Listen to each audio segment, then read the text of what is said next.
Continuando aqui na nossa disciplina, na aula de hoje nós iremos tratar de medir o grau de associação linear entre duas variáveis aos pares, né? Utilizando a correlação, que é o tema da nossa aula de hoje. Para calcular a correlação, nós temos alguns coeficientes, né? Por exemplo, coeficiente de Pearson, de Spearman, e nós iremos ver quando adotar cada um deles no decorrer da nossa aula.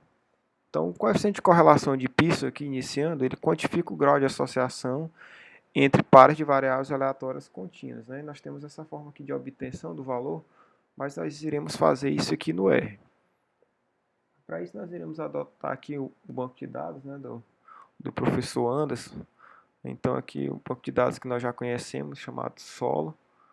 E aí nós temos aqui as variáveis, né, desse banco de dados. E a gente vai trabalhar com ele. Eu vou anexar aqui os dados, vou só deixar aqui mais fácil para a gente visualizar.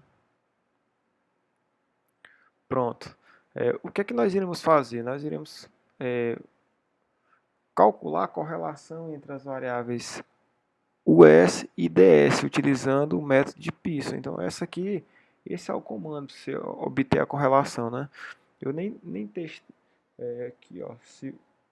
Se você quiser calcular outra variável aqui, né? Por exemplo, RP, só você substituir. RP não, aqui é DS no caso, né? Ó, se você quiser trabalhar com DS, só você substituir aqui no nome da variável, tudo bem? Então vamos rodar e verificar qual o valor dessa correlação. Então a correlação aqui entre a variável US e a RP é menos 0,79. Então vamos dar uma olhada aqui na interpretação desse resultado, né? Correlação de Pearson. O coeficiente de correlação ele é adimensional e seu valor absoluto não supera a unidade. Então o valor da correlação ele vai entre menos 1 e 1. No caso do nosso exemplo, né, o sinal é negativo. Vamos ver qual que é a implicação disso, né? O sinal ele não muda o grau de dependência entre as variáveis, apenas o sentido da variação. Então aqui nós temos até um exemplo aqui, ó, menos 6 e 6. Essas variáveis hipotéticas aí, elas têm o mesmo grau de dependência, só vai mudar apenas o sentido da variação. Tudo bem?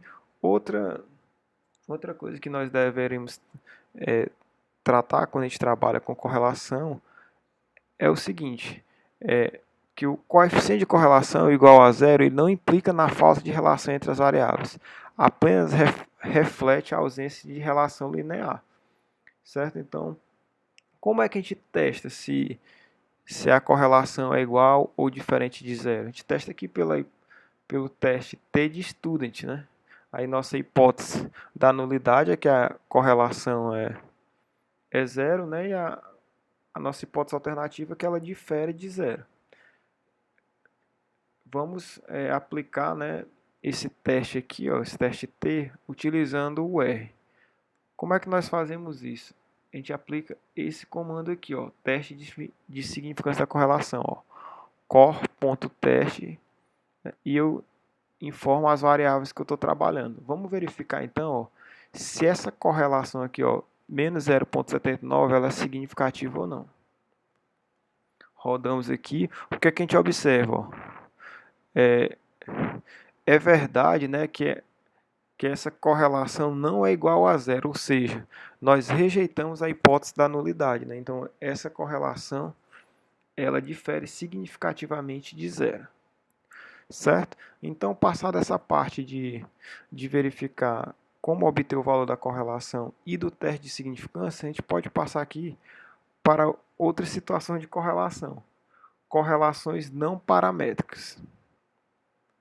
É o seguinte, ó. O coeficiente de correlação de Pearson ele deve ser utilizado quando os dados pareados seguem distribuição normal. Então você tem as duas variáveis, né? A gente está trabalhando com o SRP. Eu nem fiz o teste, mas o correto é que a gente faça o teste, né? Para saber se esses dados eles seguem distribuição normal. Se seguirem, a gente aplica o que a gente acabou de fazer, que é o coeficiente de correlação de Pearson. Agora, quando os dados eles não seguem distribuição normal, né? Nós devemos quantificar a associação entre eles utilizando os coeficientes de correlação de Spearman ou Kendall. Como é que nós fazemos isso? a gente já viu aqui, ó, coeficiente de correlação de Pearson. Vou copiar aqui só para a gente colocar um do lado do outro para ficar mais fácil. Ó, o que foi que mudou aqui? Só muda o argumento método, né, que se coloca o tipo de coeficiente de correlação que você tem interesse. E ele vai rodar normalmente para esses métodos que você está utilizando.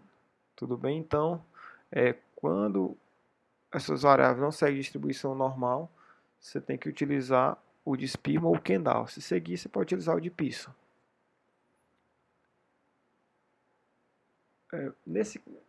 No nosso banco de dados aqui, ó, a gente observa o quê?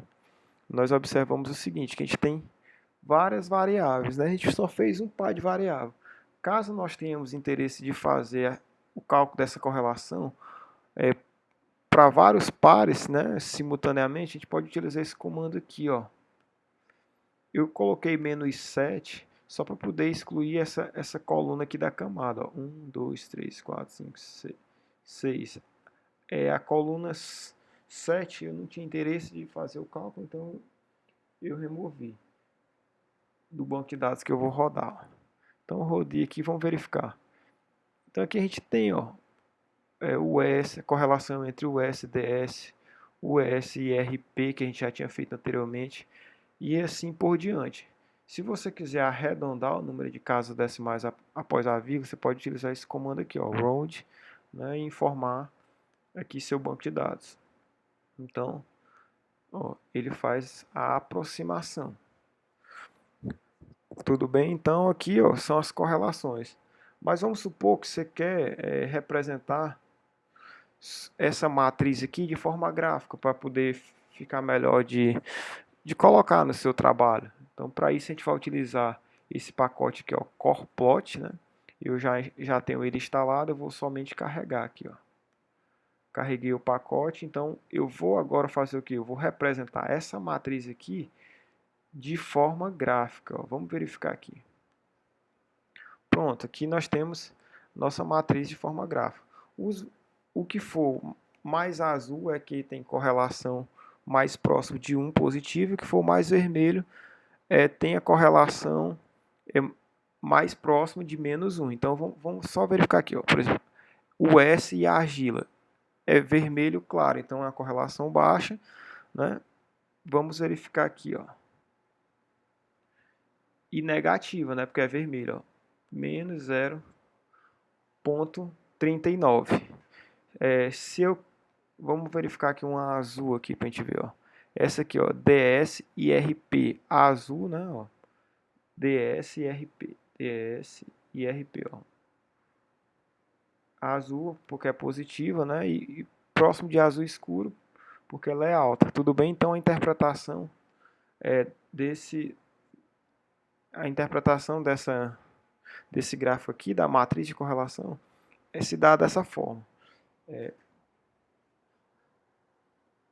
Uma coisa que vocês podem observar é que em alguns trabalhos, alguns autores colocam, né, a significância aqui, né, dentro dessa representação. Né? É possível sim fazer isso. Nesses comandos que eu estou passando aqui, eu não vou colocar isso aqui são outras formas, né, de representação. Ó. Eu estou mudando aqui só o método. Né?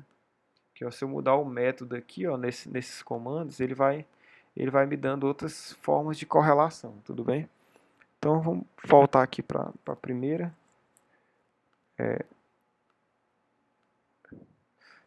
Como eu estava falando anteriormente, então você tem algumas representações gráficas de matriz que eles colocam a significância.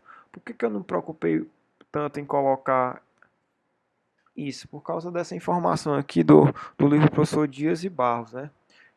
Aqui eu coloquei entre aspas porque isso aqui é um parágrafo todo, eu só separei para ficar mais fácil o entendimento. Então, o que é que ele diz aqui com base no argumento de Code e Smith, 1991? O teste de significância do coeficiente de correlação é dependente do tamanho da amostra.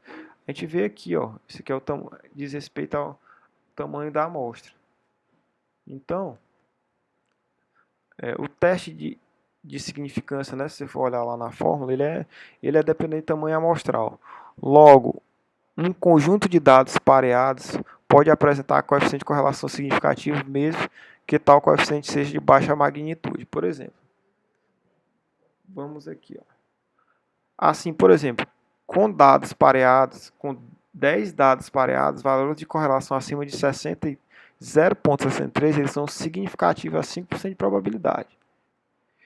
Se aumentarmos em 10 vezes o tamanho amostral, ou seja, 100 dados pareados, os valores de correlação acima de 0,19 serão significativos a 5%, né? Então é o seguinte, o que é que... E aí, ó, por este motivo, muitos pesquisadores optam simplesmente por apresentar o valor da correlação, sem maior preocupação em processar e apresentar a significância. Por causa disso aqui, né, pessoal? Se você está trabalhando com 10 dados pareados, você precisa de um valor de correlação acima de 0,63 para ser significativo. Agora, se você tem um banco de dados grande, um valor acima de 0,19 já é significativo. Então, desse modo, né, tem pesquisadores que optam por não trabalhar com a significância, por causa dessa situação aqui. Então, por isso que eu só disponibilizei aqui esse comando sem levar em consideração a significância.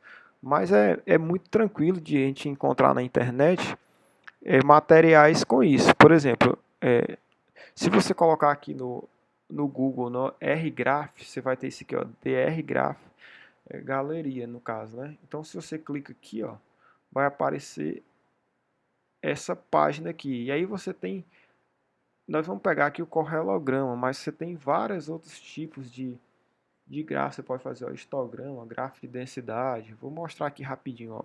Você pode fazer dendogramas, tem como se fazer mapas. Tem bastante informação, ó, em 3D, com animação. Então depois vocês dão uma olhadinha com calma.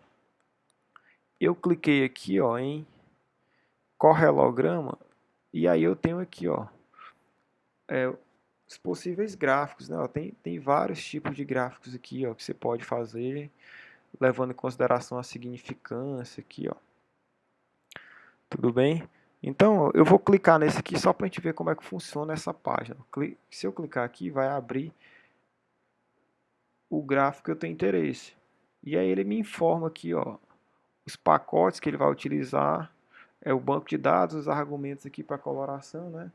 E vai para poder gerar esse gráfico aqui. O que é que eu vou fazer? Eu copio aqui e vou colar no meu R aqui, ó. Eu já até tinha colado, mas vou apagar. Vou colar novamente. Aqui, eu só peguei lá da página e copiei exatamente do mesmo jeito. Ó. Vou carregar os pacotes aqui, ó. E aí eu tenho o mesmo gráfico aqui da página aqui no meu R. Então, pessoal, quem tiver mais interesse, dá uma pesquisada com mais calma nessa página. E a gente fica por aqui nessa aula. Até mais.